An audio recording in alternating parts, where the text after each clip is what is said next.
তো ভাই দেখে ফেললাম জ্যাকি শ্রফ অভিনীত the great grand super hero সিনেমাটা কেমন হয়েছে দেখা উচিত কিনা আর পরিবার নিয়ে গেলে কতটা উপভোগ করতে পারবে সেটাই আজকে বলবো। ওয়েল হ্যালো, আমি সাইন আর আমাদের সিনেমার আলাপ হবে বারবার। সুপার হিরো সিনেমা মানে সাধারণত এমন একটা দুনিয়া যেটা বাস্তবে হয় না, কিন্তু ছোটদের কাছে সব গল্প একদম সত্যিকারের মতো লাগে। তারা ভাবে হয়তো কোনোদিন তারাও সুপার পাওয়ার পাবে, সবার বিপদের পাশে দাঁড়াবে আর হয়ে উঠবে আসল নায়ক। এই সিনেমাটা সেই ভাবনাগুলোকে খুব সুন্দরভাবে তুলে ধরেছে।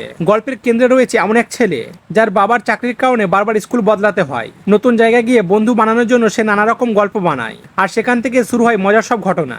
জ্যাকি শ্রফকে এই সিনেমায় দারুণ লেগেছে, আর ক্যারেক্টারটা শুধু মজাই দেয় না, পাশাপাশি একটা সুন্দর বার্তাও দেয়। তিনি বারবার বোঝানোর চেষ্টা করেন আসল সুপার হিরো সেই মানুষ যে ভালো কাজ করে, অন্যকে সাহায্য করে, পরিষ্কার পরিচ্ছন্ন থাকে এবং নিজের চারপাশটাকে আরো সুন্দর করে তোলার চেষ্টা করে। সিনেমার প্রথম অংশ বেশ মজার, হালকা আর উপভোগ করার মতো, আর ইন্টারভেলের পর এমন কিছু আবেগঘন মুহূর্ত রয়েছে যেগুলো গল্পকে আরো সুন্দর করে তোলে। সেই অংশ নিয়ে বেশি কিছু বলবো না, কারণ স্পয়লার হয়ে যাবে। তবে একটা কথা বলতেই হবে, বাড়িতে যদি ছোট বাচ্চা থাকে তাহলে তাদের নিয়ে সিনেমাটা দেখতে যেতে পারো। আমার সাথেও দেখেছি বাচ্চারা অনেক জায়গায় হেসেছে, হাততালি দিয়েছে আর সিনেমার সঙ্গে একদম জড়িয়ে গিয়েছিল।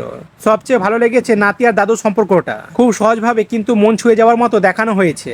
সব মিলে সিনেমাটা হয়তো বিশাল বাজেটের নয়, কিন্তু এর অনুভূতি আর বার্তাটা অনেক বড়, তাই পরিবারের সঙ্গে সময় কাটানোর জন্য বেশ ভালো একটা পছন্দ হতে পারে।